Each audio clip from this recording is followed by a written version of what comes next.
This is a Momentum Media production. Investing Insights with Right Property Group, exploring trends in real estate and helping property investors gain financial security.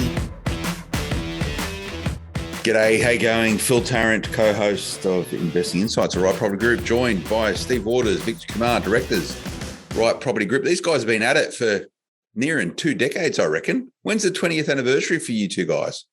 That's a pretty good question. We don't want to let that out because it'll give away our age. Started young. Well, it's supposed to be a compliment that you've seen so many market cycles that people should be turning to you rather than people who have only seen one market cycle for help in one what? Property. Sorry, what was that? One market what? cycle. One market cycle. I'm a one market cycle wonder person. No, you're actually not. No, you're not. This is this would be your third cycle. You reckon? Yeah. It's gone up, then down, then up again. I'm like the grand old Duke of York, right? There's a song in that. Or maybe. A book. It no. Well, when did you start? You started. Was it 2011. So in and around the GFC. Then you saw that sideways and contract. Then you saw it up. Then you saw APRA. And you saw it down and sideways. And now you've got the COVID adventure. Maybe it's 4 cycles. Probably 4 distinct cycles. Go back and map it. But and here we are in another cycle. Soon to be another one, apparently. Soon to be another one. It's one thing you guarantee with property, though, isn't it? It's cyclical. Well, that's why it's called a cycle, right? As is every other asset class. Yeah, up and down. But you wouldn't be in anything else. I was lamenting with a mate the other day we've all sort of got smashed on the share market recently. And we're just going, why do we even do it? Like we do it because we feel like we need to. We do it because we feel like we should be diversifying. We do it because, it's good to do. But you sit there and you scratch your head sometimes and go, why am I playing outside of where I really know? And this is investing. Diversification. It is a really interesting thing as a side note that I was listening to, and I can't remember who it was, but the very short, sort of maybe not completely accurate version is with, say, the US share market over the last, 3 decades, whatever it is. If you're a trader and you missed the best 8 days of trading, your percentage return, went to negligible if you missed those best 8 moments in time. I've heard those same stats or similar sort of philosophy to it all. And hence the reason why they say, share trading is a long-term game. If you're in there for 30 years and you don't really go in and out of shares or particular stocks, well, when you have those great days, you're going to get an uplift, right? But it's interesting because, that's the beauty of property to some degree, is that it's not a tradable commodity in a very short period of time. Well, you don't notice it. You don't feel it. You don't know the worst day of your property's life, right? Because it just gets absorbed with time. You're not looking at some numbers on a internet platform somewhere that tells you today your property's worth X and tomorrow it's worth Y and the day after it's worth Z. You just don't feel it. The only time you really sort of be conscious of it is that you're going through some sort of refinancing process and you want to actually get a mark of what the value of the property is, or you're flogging it or you're buying it. That's when you know. Correct. But the times are changing. If you believe or think that certain platforms are going to change all of that. Now there's virtual real estate within the NFTs. You guys are the first buyer's agent in that world. I sort of looked into it the other night. I was trying to understand it. And there's people buying this virtual real estate for their children as investments. And for some game I've never heard of, right? Let's be clear, they're games. They're computer games. With non-fungible tokens, which I only sort of become aware of. But already there's all these people out there on the marvels that is social media spruiking this stuff, right? It's if you like the next big shiny thing, guess what? There's plenty of ways for you to lose your dough today and into the future. There'll be plenty of people that take it up and that already have, especially in the States, and it's coming here. It'll be in Australia within no time in a large sense. Not that I agree or disagree with it, because I don't know enough about it to form an opinion yet, but I'll have a look at it just because You can never have too much information. Yeah. Well, therein lies the challenge. And I've been noticing this recently on my own social feeds. I'm not a big consumer of social media. I normally jump on there and have a little nose around to see what's going on. But I, sort of picked up a new hobby. And it's funny how the feed of information I get coming through my social media is just the algorithm. Like, I've noticed the algorithm has changed, and every second post now is something sponsored around this, like what do you call them? Like, fire pits and that sort of stuff, right? For home. It just gets peppered with it all. So the algorithm knows when your interests deviate or change, and it's smart enough to start feeding you stuff you want. Goes to show how compromised you are as a consumer of media through social media about being manipulated by algorithms of metaverse or metadata. And it's an alarming and it's a scary thing, because if you start going down the wrong rabbit hole, and you see it all the time and time again, it exacerbates into some people making pretty poor investment decisions. But the other end of that spectrum is people making pretty poor life decisions, i.e. packing up your bag and heading off to Syria to fight for ISIS, right? This all happens through this manipulation of information that comes into people's mindsets, and they don't know they're being controlled and coerced in a particular way. It's where we live. One of the things that we've been saying in different podcasts is that, you should not be investing via media, so don't let the media articles dictate where you're investing. So I'm talking about the news feeds, right? So as you mentioned, Phil, it just starts pushing in the same algorithms into your news feed. So if you're starting to feed off the negative news, let's say rates are rising, any article that's got rates are rising will get smashed into your news feed, and that's all you see, or majority of what you see, right? So, and then it starts making inroads in your own mental talk. And so that, combined with the speed of transfer of information and the speed of transfer of assets, that's what's led to the increase in volatility in all asset classes, right? Because the speed of transfer of information is there.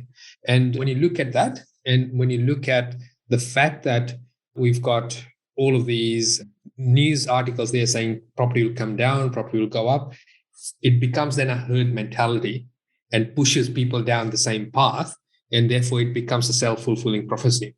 We spoke about this, and it might have been, Vic, on this very podcast years ago now, how technology has changed all markets in all asset classes. Yeah. And even as we just mentioned, the invention of new asset classes, whether it be crypto or NFTs or whatever it may be, and technology and social media platforms, and that constant vomiting of information is there, and it gets into your subconscious, and you start to form decisions around that. Whether you act on them or not is another question, but it also is the reason why we see the time distance between peaks and troughs, or peak to peak, of markets becoming shorter and shorter and shorter. Yeah, because of that information, because of the narrative, and because of the way, and what did you call it, Phil? The manipulation of information. Yeah. And it's not all bad.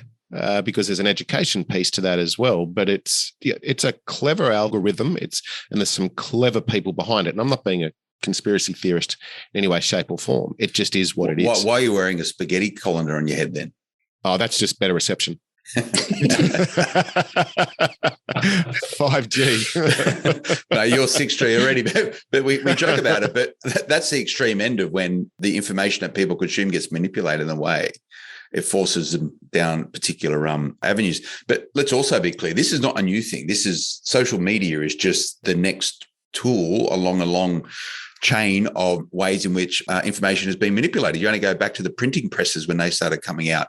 That was the first mass scale way that information was manipulated by people. You could actually have an idea and disseminate it to the masses. And that's what's happening right now. And we're speaking within the context of property or investment decisions, but there is so many different examples through time of how people adopted a herd mentality down a particular projection, which has a certain outcome. You need to think about what's going on in Europe in the 20th century, a number of different world wars exacerbated by information manipulation. So it can be a good thing and a bad thing. What a great way to spread ideas. What a great way to spread democracy. Democracy was spread through printed press and newspapers, and they're absolutely critical component of the exchange of information. It's just how you interface or interact with it will determine whether or not it's a positive or a negative force for you. And what I'm seeing right now, guys, is more negative than positive because I'm concerned. And I would say that within the realms of we're moving to a federal election this year. Looks like it's going to happen in May. You would assume by reading the media right now that 90% of people are going to vote for the Labor government should there be election today. That's what you would think, considering of how it's been projected in most forms of the media right now. That wouldn't happen. And I'd put it on the line that 90% of Australia right now wouldn't vote for a Labor government. How it's going to play out in time, who knows? We also hear, as consumers of media, that interest rates are an absolute given this year because of all the different reasons why it's stipulated inside of the media, rather than if you go back 6 months ago, we were told that interest rate rises weren't going to happen in 2024. So for me, that's a big question mark. Why has that changed so quickly and rapidly? And is that information accurate, or is that information being manipulated for other reasons? There's actual schools of thought around this and tactical capabilities around it. We have information warfare for this particular reason, to actually change what people think, act and react and behave. So let's put pillar 2 of those things, interest rates to rise this year, running up to the last RBA announcement, which happens, as you all know, on the first Tuesday of the month. Everyone's going, rates could even go up this time, but they're at least coming up this year. But the RBA governor come out, Vic, and pretty much said, hey, look, everyone just relax a little bit. We want to actually see real underlying inflation growth and wage growth before we're going to start tinkering. He put a lot of cold water on a lot of this heat around interest rate increases. So who do you listen to, mate? Exactly. And also, when you look at the business case for the banks, they have got a case to raise the interest rates on their own, right? Because they're in there to make profit. And as their funding lines start to waver, particularly with what's happening in the US and all that, there's a strong chance that they may move independently of RBA. But like you said, who do we listen to, right? So this is where it comes back to one of the things that you say, Steve, is that, we should not forget the simplicity of investing and shut out all the white noise. So long as we are true to our own goals and invest within our financial means and look at it from a viewpoint that, okay, interest rates will go up. How high can I afford in terms of negative cash flow, and not invest for tax reasons, because those things can change overnight, especially with an election coming up, right? They might not use that as a platform. But one of the things that I would be flagging, taking the argument away from the interest rate, there's a lot more at play over here. And the biggest thing here is perhaps a restructure of the taxation system, because we've spent heaps and heaps keeping the economy afloat with COVID. And someone's got to pay it back, right? We've got to replenish the coffers. How are we going to do that? Let's put that to a straw poll between the three of us. Will the taxation system change, and where would it be? Personally, GST will increase. Yep, absolutely. And I'm actually not too dissatisfied with that. Consumption tax, why not? But it'll happen, because someone needs to replenish the coffers collectively. We need to, but maybe that's a different podcast. Yeah. What do you think, Phil? Yeah, if we can go back to the archaic days, right, when there were emperors and kings, when they had a war or when they had a famine, the palace would spend money like nothing. They'll release all the gold, the grains, and all that. But when the crisis was over, then they'd go back to the citizens and claw back and impose taxes, impose levies, and all that. And it's no different in democracy. It's just that it's a lot more refined and a lot more fairer in that sense. And I agree with you, Steve, in terms of there's definite merits in changing the GST equation, because the more you spend, the more you pay. And so it's a more fairer tax in that sense. But the other thing that will raise head up is the old get rid of the stamp duty and bring in land tax. Yeah, that'd be an interesting one. I don't think any political party would be too game to be talking about that before an election. Now. Yeah, as we've spoke about over the last month or so, but it's not off the table for the future.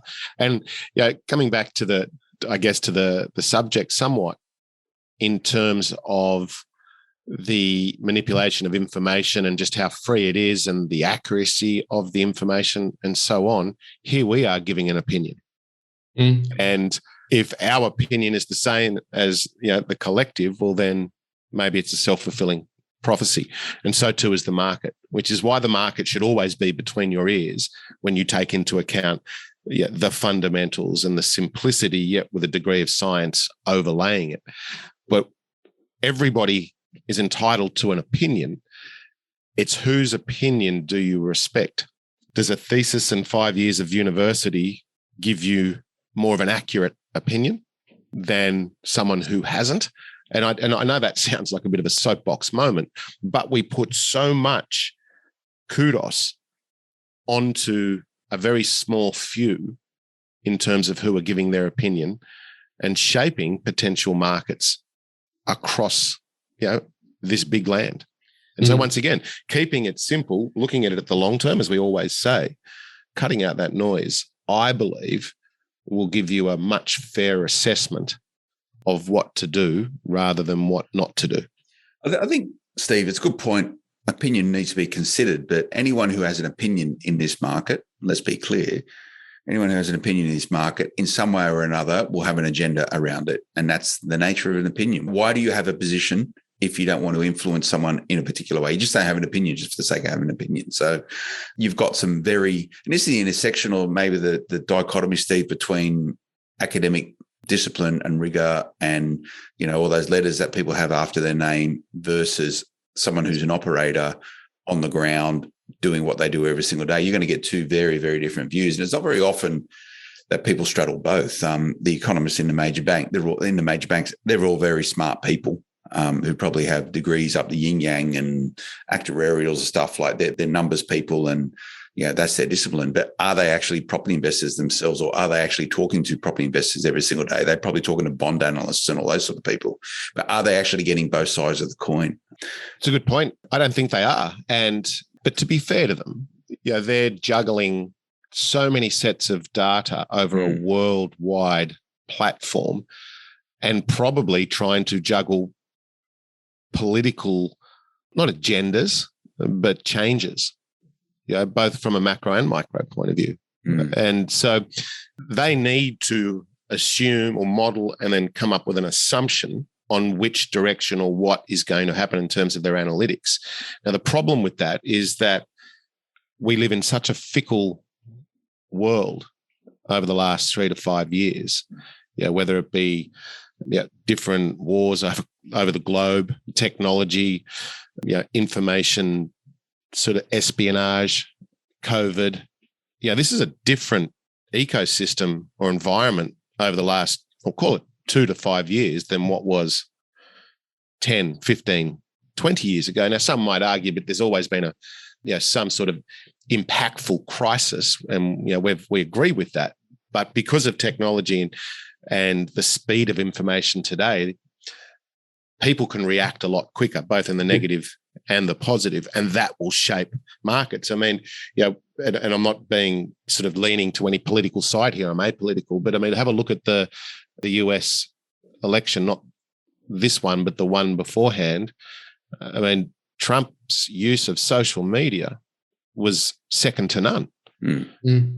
And it enabled him to be the president of the free world. And that was sort of geared towards a particular type of voter who he knew he could have a conversation with or dialogue with using that particular medium. He went into that early on in that election campaign, just going, I'll give this a go, but no one's ever going to vote me in, right? But anyway, let's not talk about the Trump election. This is, the whole idea of decision making, Steve, and back to the economists at the start of the pandemic, and I can't remember which one of these, one of Newton's laws of motion, every action is an equal and opposite reaction.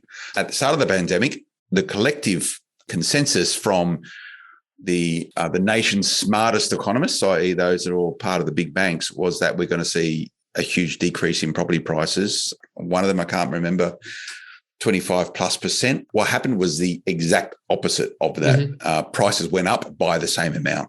And you sit there and you scratch your head and just go, is property investing like the weather? You never know what's going to happen. Whatever someone tells you, expect the opposite to happen. It's going to rain today. Oh, no, it's the sunniest day and the nicest day we've ever had. So, we're now being told by those same people that interest rates are going to rocket moving forward, and I'll give all the justifications for it. You sit there and just go, oh, let me have a look what happened last time they had this prediction. Is that going to happen? I don't know. This is probably something a lot more they can control rather than the COVID pandemic. But I'm sitting there right now and I'm getting one piece of noise, Victor, from the bureaucracy, which is now translated into sort of thought bubbles of politicians saying, expect rate rises. But then I speak to people inside of property, so rate rises and a slowing market. But I speak to people inside property and they're going, we're not seeing any of that. It's as hot as it ever has been. Now, we're told that property is going to rise a little bit this year by these economists and drop by, it's like 10, 15% in 2023. Like, is this going to happen? Well, you know what? We need to understand that these are predictions. And we need to know the definition of predictions is taking a certain set of data, putting your spin to it, in other words, your interpretation of it. And not, in some cases, not even relating to what's actually happening on the ground because the data is delayed, right? So we're still looking at backward-facing data to project something that's going to happen in the future. And then you've got to throw in there, one of the things that came out in the last couple of days was that the cash rate in 2024 is going to be 1.15, right? Now, to put it in perspective, cash rate is 0.1%. That means significant interest rate rises, rapid interest rate rises, right? Can it happen? Yes, absolutely. But I actually don't see that on the ground. The supply and demand is still very much there. Certainly, when you look at it from a greater picture, the way to slow the market down, if that's the intent, is to actually restrict the lending rather than increase the interest rate. So the interest rates would only come into play when there's a runaway inflation in place, which I don't see Australia actually going through. And it's a totally different economy, totally different system as in the US, where there are reports of 30% increase in inflation. It's a good point, sorry, Vic. It's I think when we look at what's happened over the last couple of years and the predictions that have happened, and Phil, you mentioned, some of the economists were talking at the beginning of COVID a 25 to 30% drop. That was, in my opinion, more of a reactive opinion from them. It was throw the baby out with the bathwater.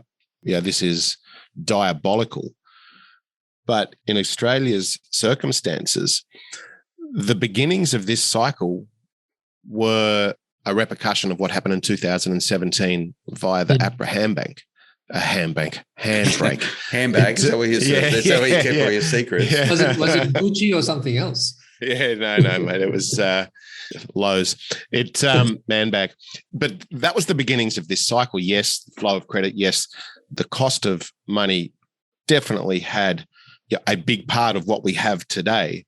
But there are a lot of areas throughout Australia that are undersupplied in terms of accommodation. And that is another big reason as to why we're where we are today. So let's now play it out as we've done a couple of times on the podcast. So what happens if rates go up?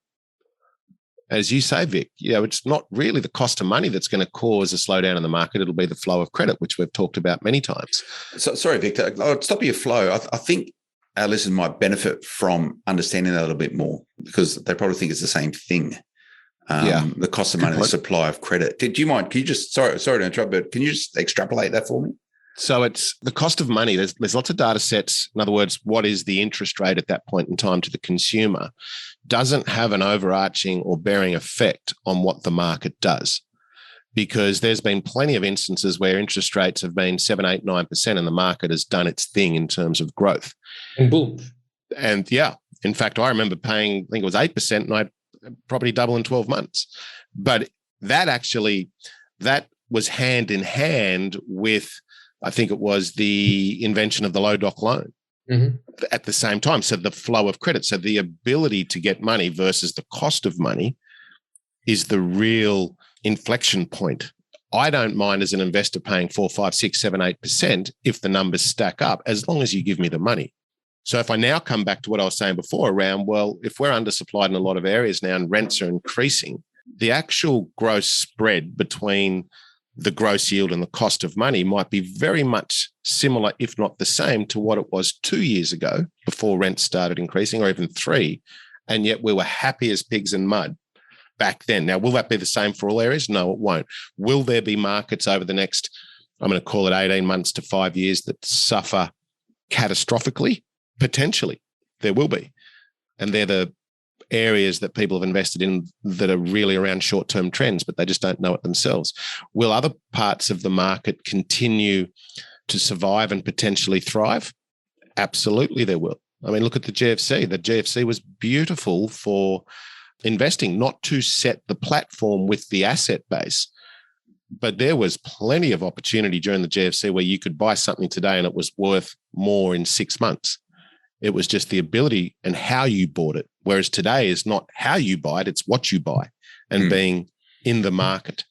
So there's many, many, many different spokes in the wheel, into what is shaping our future. But I do agree with you, Phil, coming back to the beginning of the conversation. It is that information and how the consumer and the collective interpret it and act upon it, negative or positive. Yeah, if you look at when we started, when COVID started, right, and the predictions were initially 10%, then 20%, then actually 30% a decrease. The data sets were actually predicting that. So because everyone initially, when COVID hit, everyone took a step back and said, "Oh, okay, this is unusual. I've not faced this before. What's going to happen?" So they sat back. So there was a lull in the market. And when you interpret that lull in the market and do a projection, in other words, draw a line to say this is where it's heading, it went down to 30%. And that's why we kept seeing this revision of these numbers, where it was initially below 10%, then went 10%, then 15%, then it went to 30%, right? And the same thing seems to be happening now, although I don't know what data sets everyone's looking at to predict the property slowdown, whether it is just the mentality of or the thought process of people seeing that, we sort of expect that if you've had a really strong bull run, that there will be a cliff edge, or whether it is that the temporary glitch in terms of supply chains, which is leading to price rises, that they're predicting that, hang on, inflation is going to take off, and therefore the markets will be forced to slow down. I think that's a really good point, because I think there's some very simplistic assessment that some people are doing that are giving that type of narrative. And you mentioned one of them, which sounds very unsophisticated, but I think it's so true, is we've just had such a great run of growth that it just has to stop. Yeah. Like it just has to stop and it needs to contract. And, that's my end result assessment. But now I'll give you some reasons why. And I'm pretending to be other people here and what have you, commentators. It's, interest rates are very low. We've got bottleneck supplies or supply bottlenecks.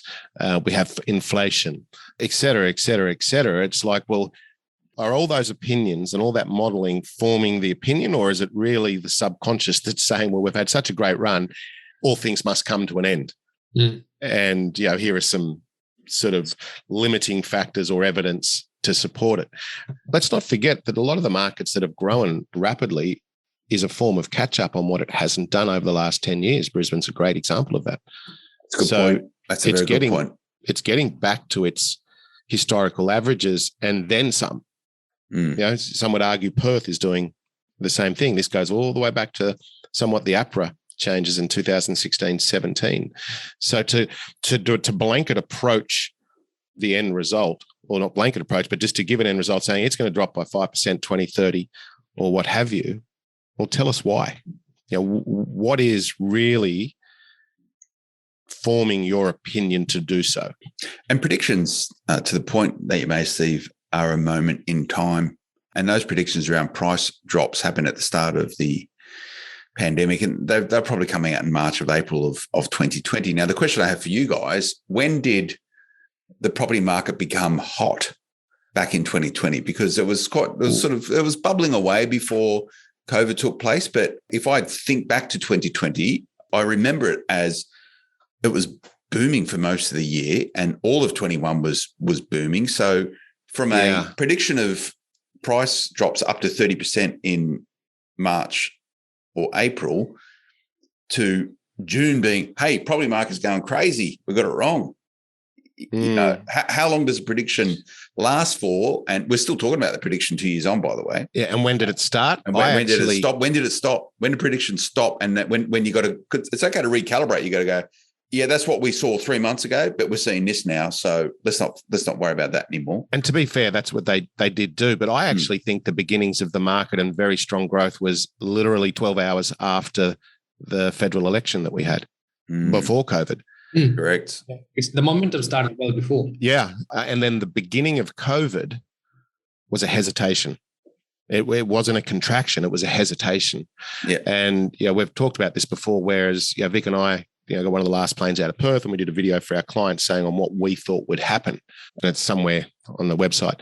The hesitation was quickly forgotten about, or the market carried on once the rate dropped, once the government stimulus started, or the announcements, first homeowners grants, and things like that. That was just fuel to the fire, and it was an absolute 100% obvious result in what we had. Maybe not the degree of growth. We didn't predict that, but we certainly saw growth once all of those little pieces came together, and the governments, whether federally and state-based, just started shelling out grants, infrastructure projects, and the like. And it happens every time. I just don't believe the economists and the powers to be. I don't think they predicted the resilience and the ability to overcome and adapt of society around COVID. Yeah. That's so if you what look at what stabilized the market there, because it was an upheaval, right? At the end of the day, it was an upheaval. So Victor, what stabilised it was the steady hand of Phil Tarrant, Steve Waters, and Mr. Kumar on investing insights of the right property group. The dulcet tones of the wireless, right? Don't worry, don't panic, Australia. It's all going to be okay. Sorry. You had to take that opportunity, Phil. Okay. I'm just trying to help you guys with your PR, right? That's right. It. This is talking about the positive influencing factor of force of information, mate. If you say it enough, people believe it. If you look at, some would believe it, yes. Some would believe it. If you look at, what really transpired, right? So as we eased into 2019, the lending restrictions started to ease out a bit. So the confidence came back in the market and started to take off. And in fact, we started to see green shoots in both Perth, Queensland, and Sydney became an area to invest in. So the numbers started working again. Melbourne numbers started working again. And then we had that little glitch where, we got the news of the virus and government talking about lockdowns, and restrictions started coming in terms of mobility, right? And you sort of look back and say, okay, what got people back on the bandwagon? And it was the stability when they realized that, hang on, their jobs are not at risk. For those that, there's a clear case of people did lose jobs, right? The hospitality industry and the travel industry. But for those that didn't lose the job and they found that actually, if anything, their job became more secure, right? And then, so that was one thing. And then the ability to borrow money continued to be there. And the surety of income, household income with the JobKeeper, job seeker allowances and all that came in. So people took stock and said, well, I've got nothing to lose because I've got surplus money. Plus I can borrow money, and I can, there are less investors in the market. So they started jumping in, and it became a roller coaster effect where people started jumping in because of the ability to get money, because of the ability or the forced surplus they had in the households because they could not travel. And where else do you plow the money? In times of crisis, where do people put money? Real estate. Yep, it's the flight to safety. And if we go back just to add to that, Vic, and when did it really start, or what was one of the determining factors? And it goes back to my point around the flow of credit. Remember that little instance in time when the serviceability calculations changed? Yep. Yeah, and dramatically reduced in terms of how and what you could borrow. That was the cherry on top, so to speak. Suddenly you couldn't borrow, or before you couldn't borrow money or worthwhile money, and then suddenly you're in the market for whatever that is to you. The difference today versus decades and decades and decades ago with Australia is that Australia used to ride on the sheep's back. Now Australia rides on the tin roof and tile roofs of the residential real estate market. And the government know that. They know just how much is at play. And that's why potentially, in its assumption, that the RBA is a little hesitant in making these forward predictions around the cash rate. The banks have to report to their shareholders. They're in the business, on the other hand, though, of lending money. Yeah. So there's a real fine line. And that's it, and the RBA has its hand on the throttle of Australia's sort of growth and prosperity, right, into the future. And that's the way it is, mainly around what it does with interest rates and how that affects or influences Australia's attitude, aptitude, and ability to transact in property. And that's Australia in a nutshell. There it is, Phil. The ability to influence people's decision-making and what they think they think. What they think they think, and it comes back to making sure that Australians, and we come from all walks of life, Australians are consuming the most appropriate information they can to make more informed decisions. And that goes back to my point around everyone has an opinion, has an agenda. Well, there's mine. There's a reason why I do this. I still see whether or not I don't give any advice. I'm just a humble journo trying to get by. But I don't necessarily give advice, but I'd like to think that as a curator of information and the people I bring in, it's reasonably sensible. I'd score us pretty well as smart property investment over that COVID period about sort of appropriate information at the appropriate time. Property is there for all Australians to capitalise on in some form or another. You might be a lifetime renter. That's great. But thankfully, you've got property investors in maintenance property that make sure that those rental properties remain available and hopefully quite affordable. But markets will dictate and determine what happens with that. The Australian government, back to your point, Steve, not built on the sheep's back, is built on the back of ColourBond and tiles and whatever building material there is right now. The Australian government and state-based governments don't want to channel too much money into housing people. They want it's privatised, property investors. That's us. And that works pretty well. Yeah, they've said that. And they shouldn't be dabbling in it anyway. We're better off doing it, Well, that's it. The biggest landlord in Australia is New South Wales Housing, number 1 and number 2. Biggest landlords in Australia. And they have been selectively selling off their assets for as long as I can remember, 20 odd years. And you've actually bought a few, Phil. Yeah. And the reason for that is because it's not viable for them to do so. And the model that they had does not work. Privatise it. They've privatised so many things. Telecommunications. They're trying to. I think you'd be a very game person to take on that sort of elephant personally. Yeah, there's got to be parts of it. There's parts that the NSW government needs to be responsible for, but well, they kind of are to the privateer landlord. Yeah, like they, and they get paid on the way through. They're getting stamp duty, getting land tax. Yeah. It's all tax receipts, which allows them to continue to reinvest and park that money in positive stuff like disability schemes and all those type of things, right? And affordable housing on the back end. Affordable housing on the back end of it. But the big thing that I also believe on a state basis around, let's talk about coming to information and predictions, whilst there is a lot of noise, there's the rates, there's the RBA, there's inflation, there's a federal election. What has slipped by the wayside somewhat, especially for New South Wales, is the stamp duty reform. Stamp duty reforms. Like, is that a deliberate thing, or is it going to be reassessed, or is it still, in its diligence stage and what have you, especially as if the market cools, will they still have the same approach to stamp duty? Because that will also influence potential investors and homeowners on what to do. So there is 1,000 spinning plates and balls up in the air for the policymakers at the moment. And I would imagine that there's some pretty, delicate conversations having between government and the banks. Mate, Stephen, there's a seat waiting for you there at Macquarie Street in New South Wales, mate. Hopefully they can get smarter and make some good policy decisions. I can think of nothing worse. I can see you sitting there. That do it. Yeah. No, I don't have the attention span. It's especially not in your electorate. We'll just be armchair critics, mate. It's the best way for us to be. Well, I think that's the safest way to be. Armchair contributors. I wouldn't say we're critics. But anyway, all this will play out.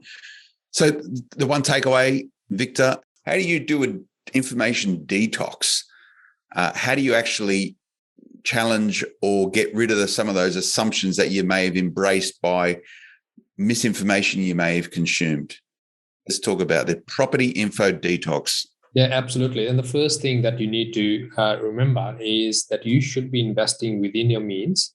Stick to a plan, stick to an outcome. That'll help you determine what you do in any market, right? And how it dovetails into your already existing portfolio if you're just starting the portfolio. And understanding that market is always just between your ears. Nowhere else, just between your ears. And if you detract from the simplicity of investing, you will get financially hurt.